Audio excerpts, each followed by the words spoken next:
Good afternoon, and welcome to the Conversation with Al McFarlane. I am W.D. Foster Graham, the book review editor for Insight News, and I will be your host today. Now, Conversation with Al McFarlane covers all avenues of the African and African American diaspora, and we come to you live from Minneapolis, St. Paul, Minnesota. We are continually looking at boosting our subscribership. We have already surpassed 500 subscribers, and we're shooting for 1,000. So we encourage you to like, share, subscribe, tell your friends, tell your family about us. And since today is book chat, that's Thursday, because Al coined this phrase wordsmiths, books, our creative energy around books, poets, prose, plays.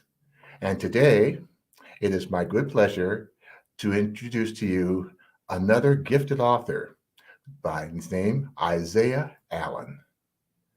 Now, he is a 23-year-old type 1 diabetic from West St. Paul, Minnesota, and he's an alumnus from the University of St. Thomas, where he studied leadership and management. He's also a former college athlete who remained on the football team for his first 2 years of college until he decided to pursue new ventures at his university to grow his professional development. Such ventures include being part of the Racial Justice Initiative at the University of St. Thomas and becoming an instructor at the university to teach a class about nonprofits, where he could continue to pursue his passion of giving back to the community. He has served on many boards, which includes the Board of Advisory for a nonprofit preschool called Minneapolis Nature Preschool. He has been accepted to be on the board of directors for a nonprofit called Girls Are Powerful. And he has worked in the tech space of tonal systems, as in global strategic sourcing and as a sales supervisor. Now, currently, he serves as a major gifted officer for Ascension Academy. And of course, on top of this, since this is Black History Month and we talk about authors, he is the author of a children's book called A Smile. Isaiah, welcome to the Conversation with Al McFarlane. It's a pleasure. Thank you so much for having me.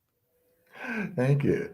Well, I said you have accomplished much in your life just going forward now. I can say that because my son's 23 and say your generation is doing amazing things. So, tell us about Ascension. That caught my attention. Ascension Academy. Yeah. So just a little background. I'm at Ascension Academy as a major gift officer. So what I do is I meet with donors. I meet with schools. The specific schools that I supervise over and support are St. Peter Claver in the Rondo neighborhood and St. Pascal's Regionals and closer to the east side. We're an umbrella organization that supports these schools so they have the resources that they need to be successful. Catholic, the Catholic education that they're getting there is setting them up for success, especially in the St. Paul neighborhoods. And I always say that leaders are made in St. Paul. Everyone likes to say, "Oh, Minneapolis this." Well, our state capital is in St. Paul. Leaders are made there, and leaders come from Ascension schools. Amazing. So that being said, we think of the word diversity, equity, and inclusion. Tell me what your role is to facilitate that. Yeah, and in terms of that, I would say my schools, the schools that I serve, they have a very diverse enrollment. St. Peter Claver is majority African American, and St. Pascal's Regional is really diverse. I couldn't really put a specific, but students come from all walks of life, and it's my job to show face as a leader and central ops that someone that looks like them is looking out for them, and I think that's really important. And our donors come from all walks of life. We have just our everyday person, and we have the executive. We have people from all over coming to support Ascension schools. A lot of them are alumni, and even more of them are people who see how much of an impact that these schools are having on the community, and they feel a need to support. Mm. And hey, and it's needed now more than ever. 100%. Because we think about back in the day, back in the 60s and the 50s, about racial justice and stuff, and we realize, hey, the work still needs to be done, and we still have a long way to go. Mhm. Now, tell me more about your years at St. Thomas and how they have shaped you. Well, that is a question we could be here for hours, but I'll give you the as much of a summary as possible. Mhm. So I started off at St. Croix Lutheran, my high school, and I was a 3-sport athlete, and I was also a student athlete, with emphasis on student first. But I was also very gifted in the football field, track and field. I got the opportunity to play football at the University of St. Thomas, which led ways to even more doors open. But my mom saw a program that a summer program for BIPOC students for to get a head up when they first go into college, because it's going into college for the first time, and especially going to a PWI as a person of color, there's kind of a culture shock, and you don't really know where to go. St. Thomas isn't that big, but still there's a culture shock aspect of that. So myself and I believe 13 other PWCs, people of color students, we got to go to summer school. We got to take a 4-credit class. We got that opportunity to get that head up, understanding what resources are at the university. So, from the jump, I was set up for success, and the university did a great job to set us up for success. Football, especially playing a college sport, takes a lot of time. Basically, you wake up football, you go to sleep football, you eat football. And that was a great way to help instill discipline in myself. Unfortunately, halfway through the season, I got diagnosed with type 1 diabetes. And that basically shook everything. In the middle of practice, I'm like, why do I not feel fast? Why do I not feel as strong? And I went home to see my sister play basketball in high school, and my parents were like, "Are you okay? You look really skinny. Are you not working out? Are you not eating?" And I'm like, "No, I'm I'm getting a whole plate of sausage links and pancakes, for breakfast every day. I'm eating 4 meals a day, trying to get stronger." And eventually, one day, I woke up. I felt all dizzy. I was trying to walk across campus, and I started throwing up. And I don't take anything. I didn't drink alcohol during the time because I was underage. And I called my mom right away. I'm like, something's wrong. And it was really interesting, and this just goes to show motherly instinct. She didn't ask any questions. She came right to me and brought me to my doctor. My blood sugar ended up being like 400, and I was put at the hospital. I was there for maybe a week, and it was really scary. And so what I was more scared about, other than having the diagnosis, was like, how am I going to navigate? Like, how am I going to play football? How am I going to? I'm letting my team down. I didn't play much at all because I'm a freshman. But Coach Caruso does a fantastic job in making sure everyone, no matter the role, feels like they're a big part of the team. And Coach Caruso called me and told me, "Hey, focus on getting better." That's what everybody else told me too. And I had a desire, once I got out of the hospital, to get back into it. I medically redshirted because that was just the safest thing and to protect my eligibility as well. But I worked really hard. Harder than anything I ever worked ever. Harder than studying for the ACT to try to get better. I lost like 60 pounds. When I tried to do push-ups, it hurt. It hurt my hands because I had no muscles in my hands. So I worked really hard and I ate. I was in the gym eating. I was with my nutritionist. And this is all to say that St. Thomas did a fantastic job of having the resources available and supporting. Not to say that everything was perfect, because there wasn't. During my freshman year, there were a number of racist incidents that happened with the students, and I can't put that blame on the university because they don't control the individual. But someone wrote the N-word in one of my friend's bathrooms, and everybody in the room just happened to be black. And so it's our understanding that it was a targeted thing, but that's something that really shook us to the core, because we're like, how can they like celebrate us and support us, and then this happened?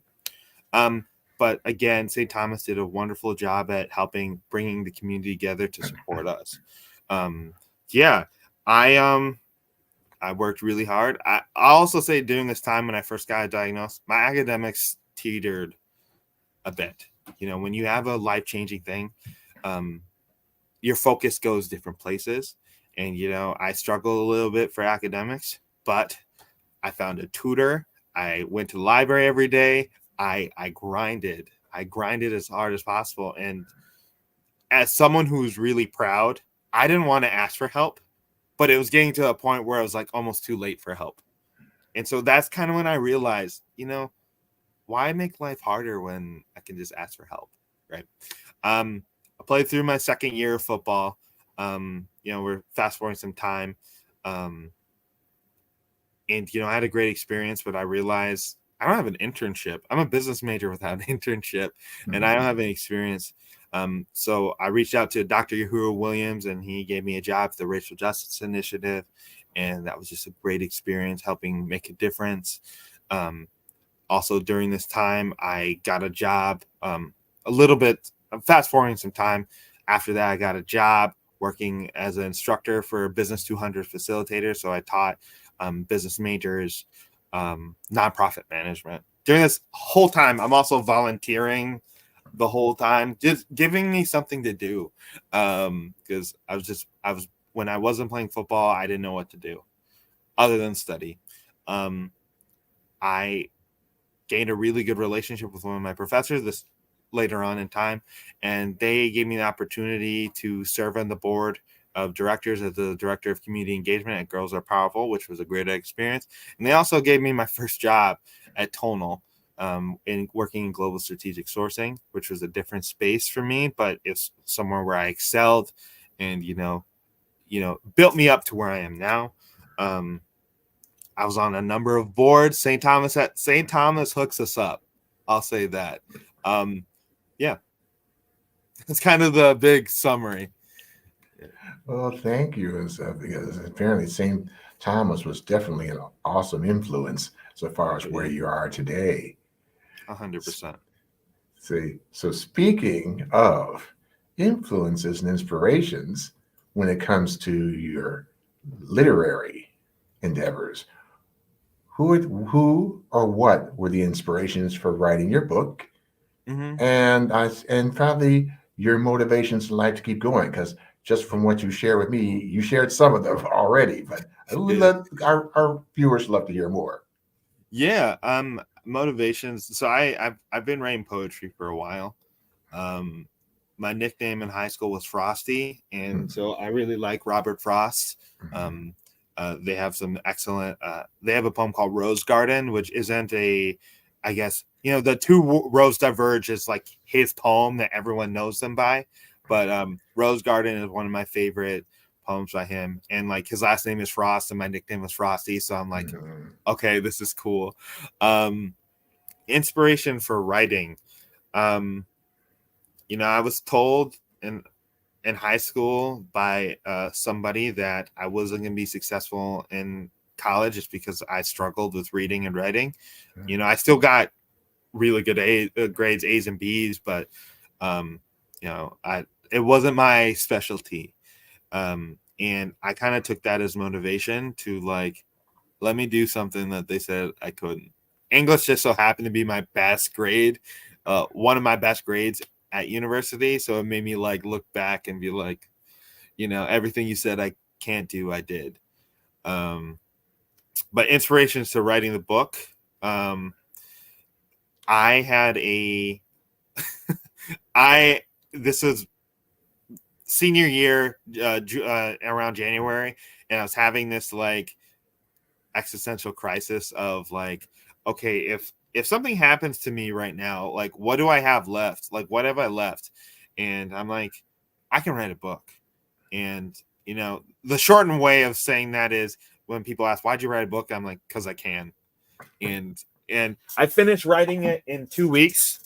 And the process of like sending it to an illustrator, professional editing, that I was finished with everything on my graduation date.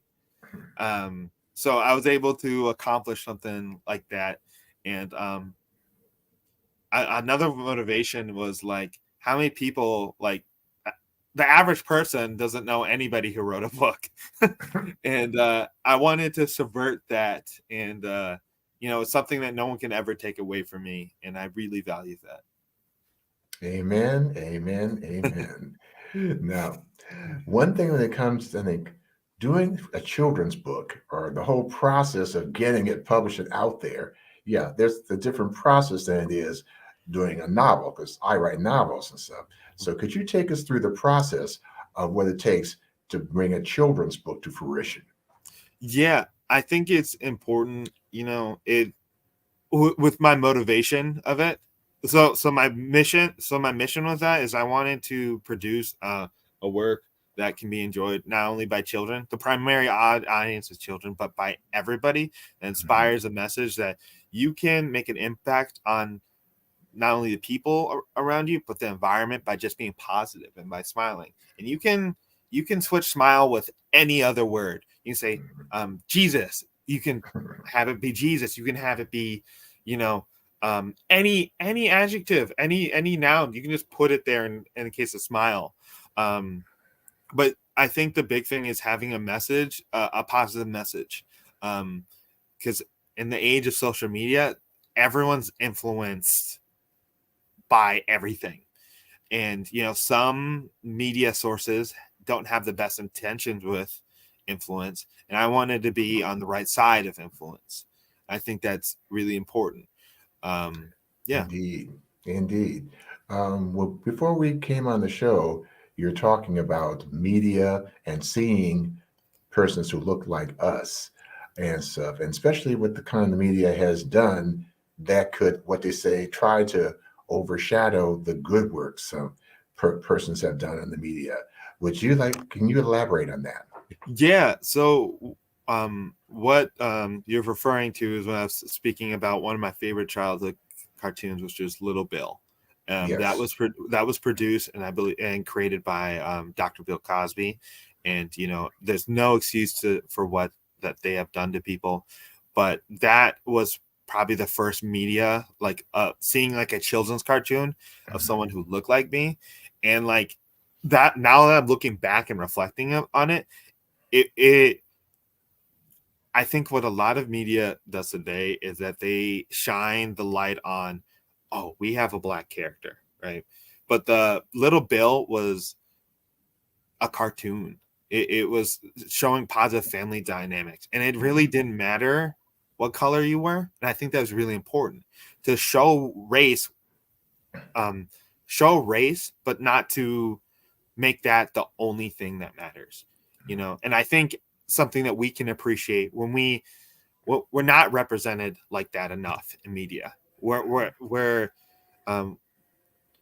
often we are used as tokens. I will say that Mhm. often we're used as tokens, and when we see something like that, authentic, like an authentic story, that I can relate to, like I like stuff in that show. I feel like I've gone through with my family, and especially having a black family, there's another layer of like, okay, I get that there, I see that there, and I think that's extremely important. And hopefully, later down the line, maybe I can replicate something like that. Hey, I have no doubts that you will. Indeed, and so because they say a positive attitude goes a long, long way. So, by the way, did you ever see reruns of A Different World?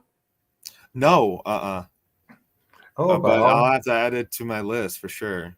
by all means, check it out because you look at A Different World, it shows us as persons of color in a college setting.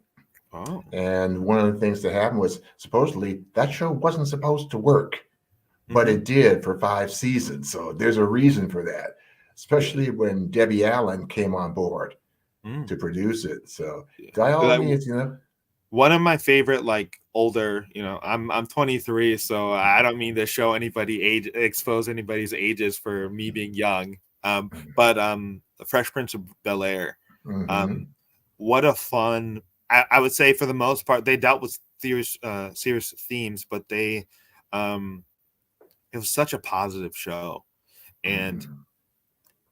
I would say often, especially during that time of when the show, rarely was it depicted wealthy black households.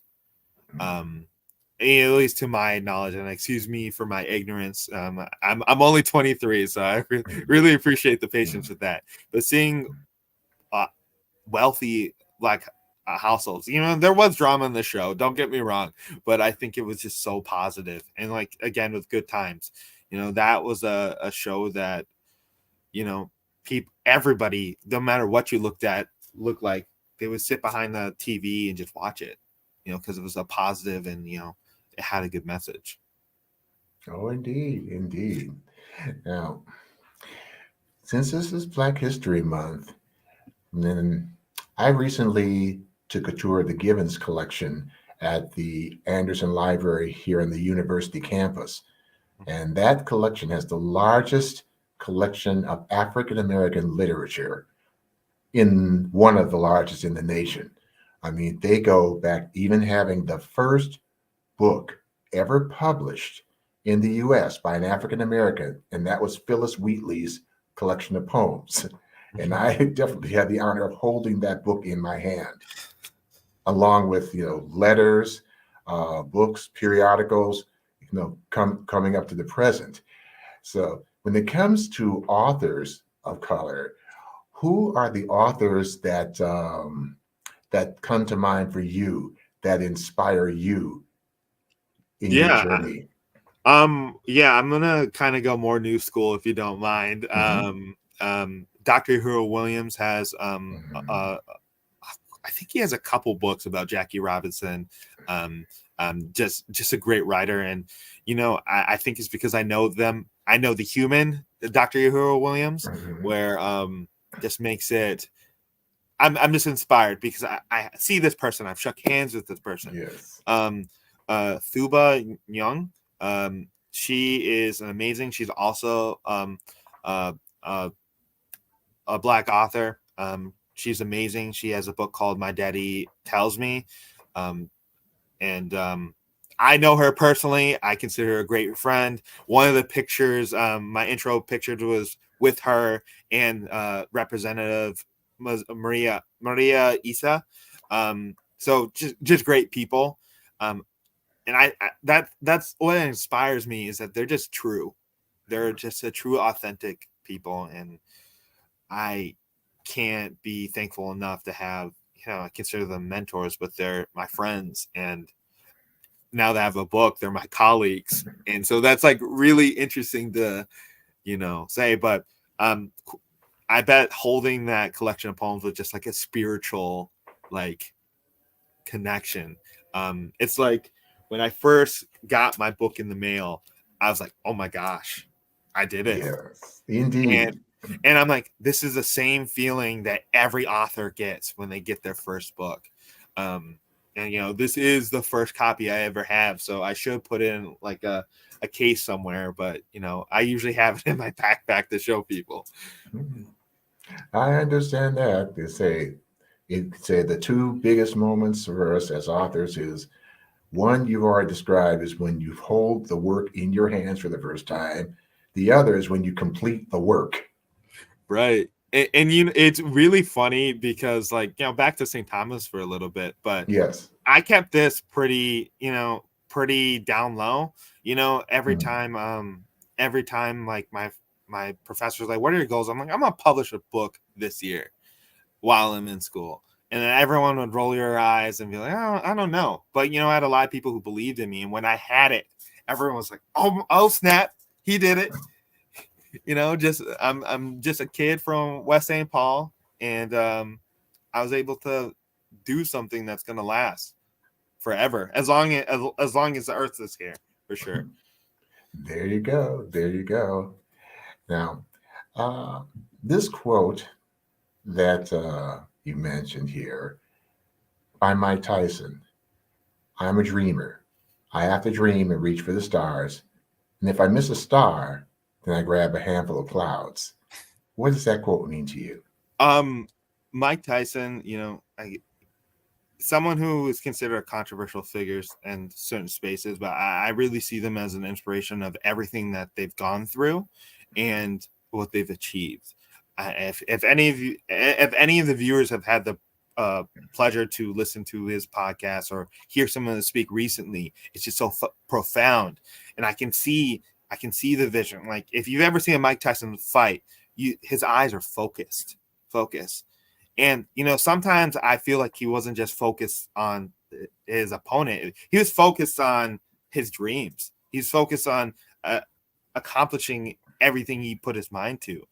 Someone who came from nothing, who is on top of the world. And sometimes I change that quote a little bit and, like, reach from the skies, and instead of getting the star that I initially wanted, I grab a handful of a couple other suns. Because I think when you have that positive mindset, you can do anything. That is so true. That is definitely so true. So we're going to take a moment here, take a little break, and then when we come back, viewers, you're going to get to hear this very gifted author share his work, A Smile. Are you or someone you know recovering financially from the COVID-19 pandemic, the lockdown, or any other reason? If so, help is available. Findhelp.org is a site to find a wide range of resources, including food, medical care, and more. The best part is based on your zip code. Visit findhelp.org, enter your zip code and the service you need. You'll get a map directing you to the organizations that can help you. Help is waiting at findhelp.org. If you need help starting anew, findhelp.org is the site for you.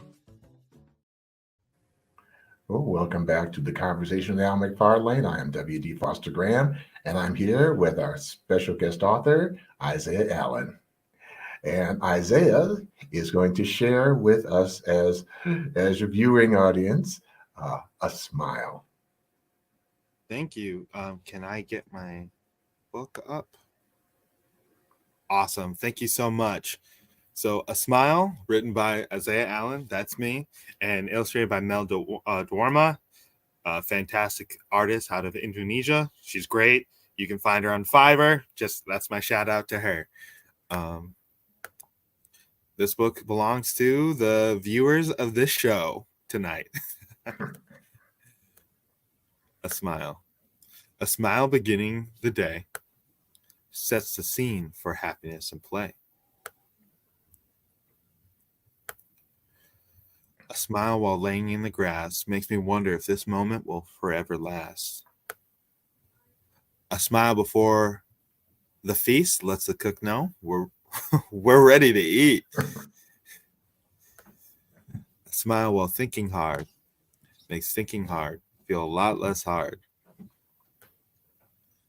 A smile at the beginning of a competition lets my opponents know I'm here on a mission.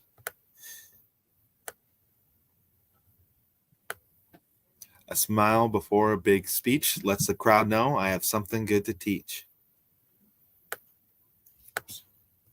A smile from someone you haven't seen in a while makes life that much more worthwhile. A smile makes me want to go the extra mile to be a better person and to do everything with a little bit of style. A smile from someone you love and care about makes living in this crazy world that much more worthwhile. Thank you. Thank you, Isaiah. Now, I noticed there's one thing that was there about the Easter eggs in your book. Now, we're started Lenten season as of yesterday. So tell me more about that. Okay, so Easter eggs is a term of just like something special, a reference to something, and everything, if we can present it again. A reference to something specifically in my life. And so this is kind of a thank you letter to and showing appreciation for all the awesome things that's happened throughout my life. Yeah, so this room, growing up, I could see the backyard, and I'm just an admission. My room was never this clean at age. And yeah, I'm working on being more organized, but it was never this organized. I always had stuff everywhere, and so I had to give myself a little bit of credit without exposing myself, because all my family members know, like, your room was never this clean. I'm like, I know, but the readers don't need to know that. Yeah, we had swing sets in our backyard, and something I always remember from my childhood, from like 5 to 6, and even before that, is playing with my little sister and my parents in the backyard. Outdoors was a really big part of our life. This is homage to my first dog, Farah. She's a German Shepherd. I have 2 more German Shepherds now, but Farah is one of the most loyal dogs ever. And, I love her to death, and she's always there in my heart with me. And, yeah, in a night sky, I remember looking into stars at night, when the light pollution wasn't too bad in the cities. Yeah. A smile before a feast lets the cook know something great to teach. So this is my current dog, Cleopatra. We love to cook, and we love food in our household. And I remember eating great food with my parents, my dad, working the grill. This is a turkey. A little side note. So my aunt has a turkey farm, and the Sunday before Thanksgiving, we get our turkeys, and we prepare it there. And so that's homage to that part of my life. A smile while thinking hard. I loved homework. Okay, another back. I was like 6 feet tall in 2nd grade, and I loved doing homework. I love puzzles. It helped stimulate my brain because I was always thinking. So I always enjoyed it. And this is my 2nd grade teacher, Miss Linehan from Garlow Elementary Magnet School. And I just remember her supporting me throughout my educational endeavors of just being, a superstar and cheering me on. Track and field. This is paying homage to my track and field history. My mom and dad were also really successful in track and field. My mom went to Harding. My dad went to Highland.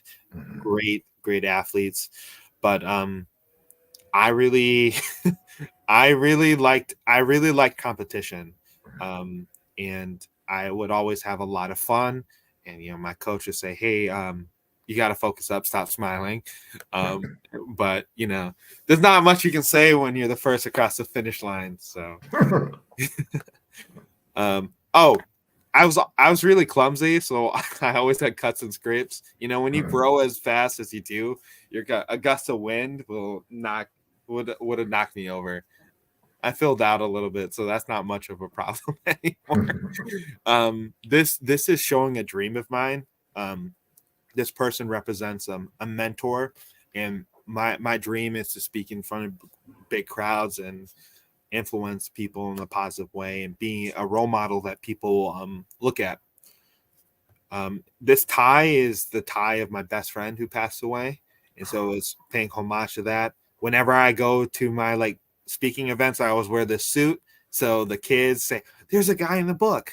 And yeah, I've made this dream true on a couple times, but I'm just ready for the next stage. This is my best friend who passed away. They lost their battle to mental health my junior year of high school. Oh, And sorry to hear that.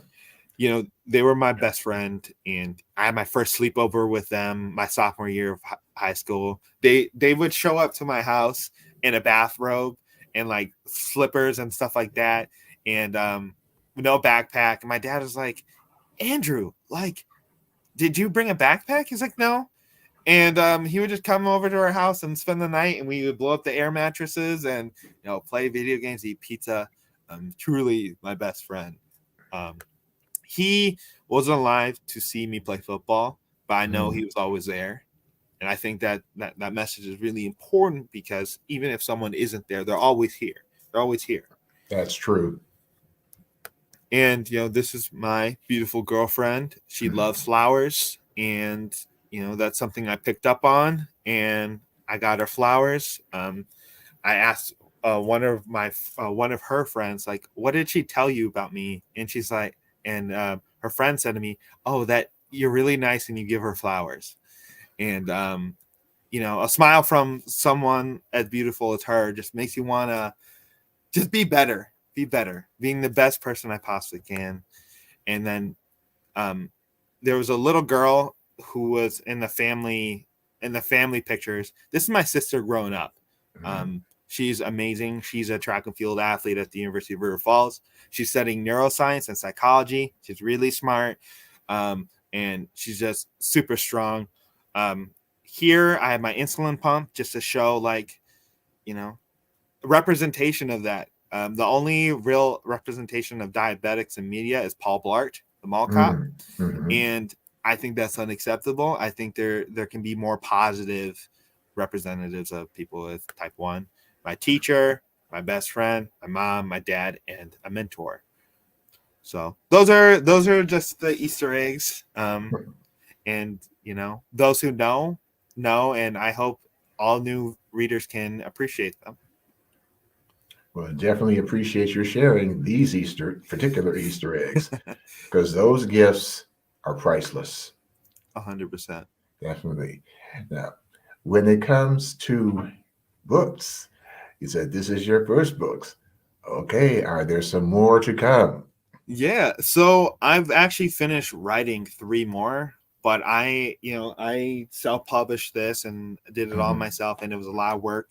So I'm kind of shopping around looking for a publisher, an indie publisher or a bigger publisher to help get my works out. Makes it a little bit easier for me. And now that I'm working a full-time job, there isn't as much time to produce, be the creative director. But, I have them in the works, and I just released my book in August. So it's still a really new book. So. Hey, that makes a difference, especially when it comes to children's books. It's very rare that you see men write them. So how do you see yourself making a difference in that? Because usually I see children's books, they're predominantly written by women. Yeah, I will say, from working at Girls Are Powerful, there are a ton of great women leaders out there, and there are tons of great women creators. But I think it's important that we show both sides of the spectrum. We breaking down the barriers of being toxic masculinity, breaking down some of these barriers that are on men, showing how we can be vulnerable but also still stoic and masculine. So just showing every side of the spectrum. That's what I want. I want to be the best representative of myself I possibly can. And I think the male figures in my life have really helped put me in the position to speak on some of these things and be positive. And so I have to give all props and flowers to all the important male figures in my life. Indeed, most indeed. Uh, when I think about quotes, I think about this one. So you can tell me, how you see yourself in this too. It's an African proverb that says, "Until the lion tells his side of the story, the tale of the hunt will always glorify the hunter." That is deep. I really like that. Kill the lion. Um, I think when we talk about mainstream, for example, typically and for a long time, mainstream was very much white media. White represent. I wouldn't even say white representation because they were the mainstream. And recently we are having emergence of great black directors, black writers, giving their side of the story. Jordan Peele has produced some of the best movies I've ever seen, and I can put them up there with any director, and it's giving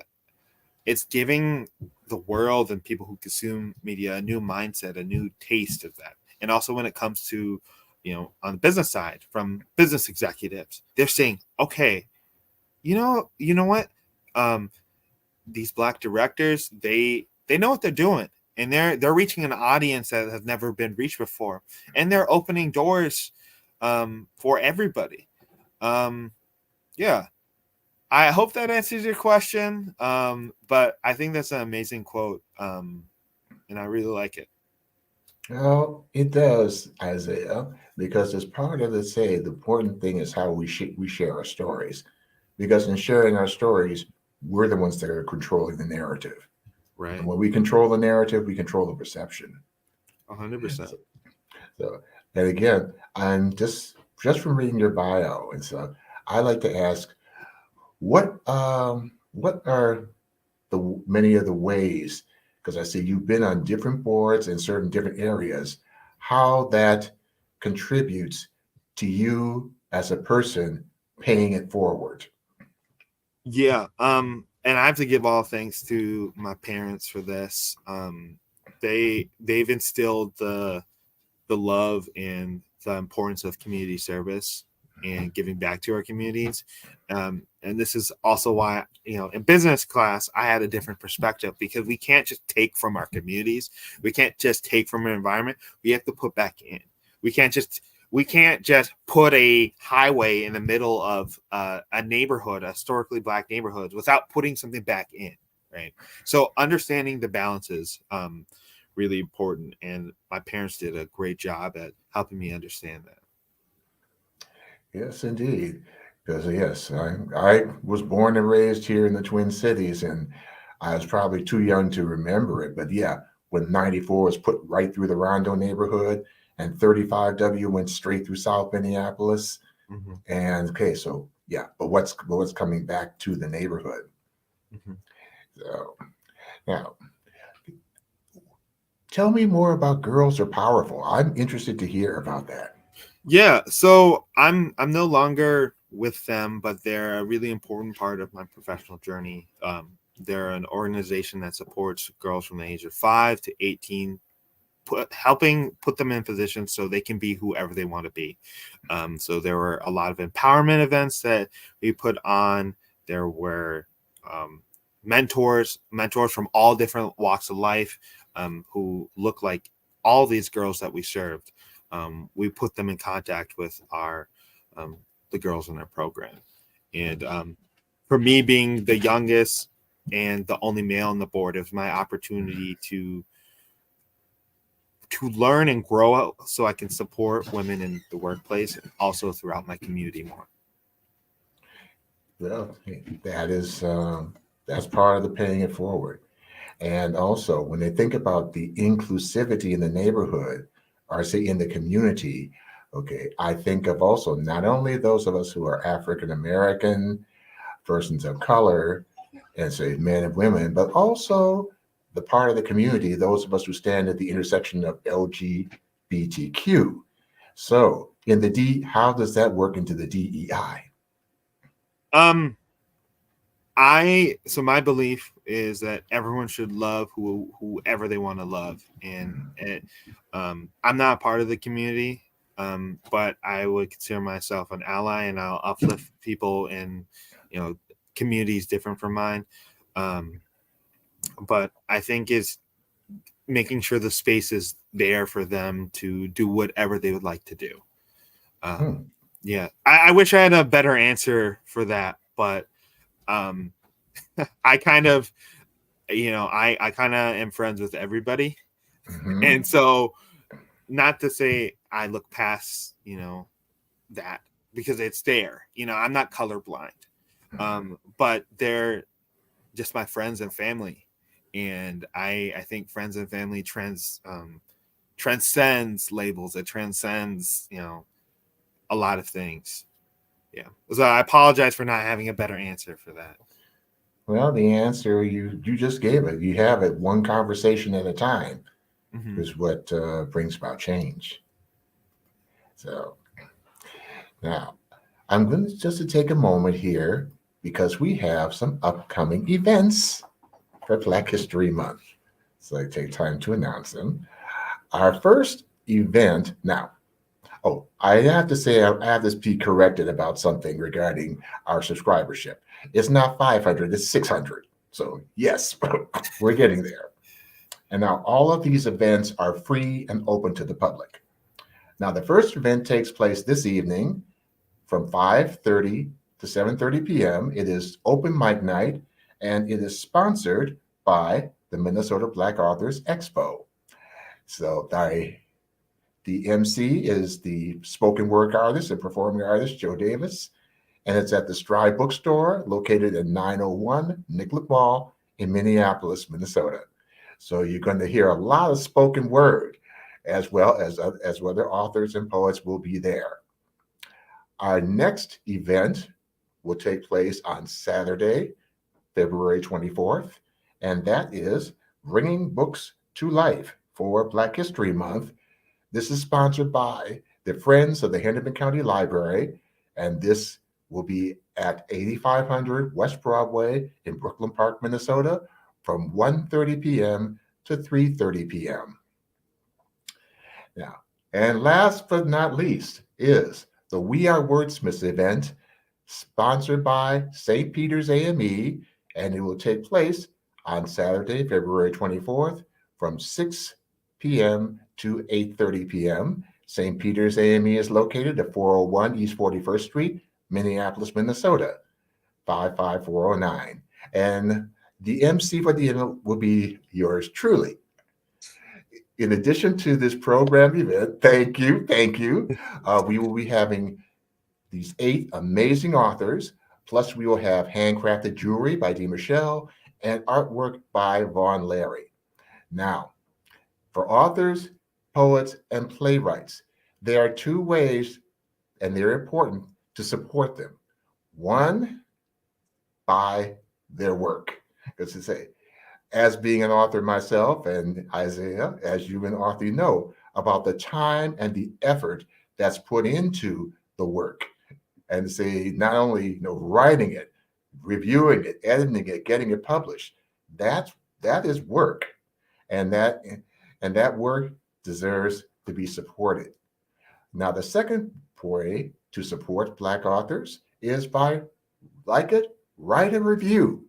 Now, if it's on your author's website, if it's on Barnes and Noble, if it's on Amazon, write a review. It doesn't have to be very long, but these support the attention that our authors get, and it supports their sales. So I encourage you to come to these events. Tonight and Saturday, February 24th. So now, when it comes to Black History Month, especially because I like to get back to this thing about media. As persons of color, what do you see us doing, especially now, given the environment, to change the narrative? Because so many people see the media part and the images that are there. What can we do? Yeah, I will give a positive thing and just a little criticism, constructive criticism. First of all, I want to say Anthony Walsh, great author, Hockey's for Everyone. He's a really good friend of mine, so definitely check all the authors out, especially my boy Anthony. But yeah, in terms of changing the narrative, we're in an age where someone can reach millions of people within 10 minutes, if that. So continuing to put out positive content, and supporting one of the other. And I will say this, it's the same thing with mainstream media. The most popular things are usually the most negative things. That's just how it is, and it's really important. Unfortunate, but I think what's really important that we continue to uplift the positive messages. Um, More non-traditional artists, more creativity.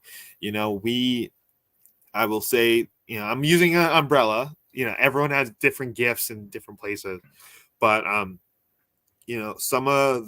lot of the Black artists that I know are some of the most creative people in the world. Have to shout out again Amber Woodhouse. She's from St. Paul, went to Central, went to the Walker West Music Academy, and she's a fantastic performer. She's played at the NFL draft party, just doing a lot of great things. And it's important that we support them, and it's important that we support the people where we're from. I think that's the biggest thing.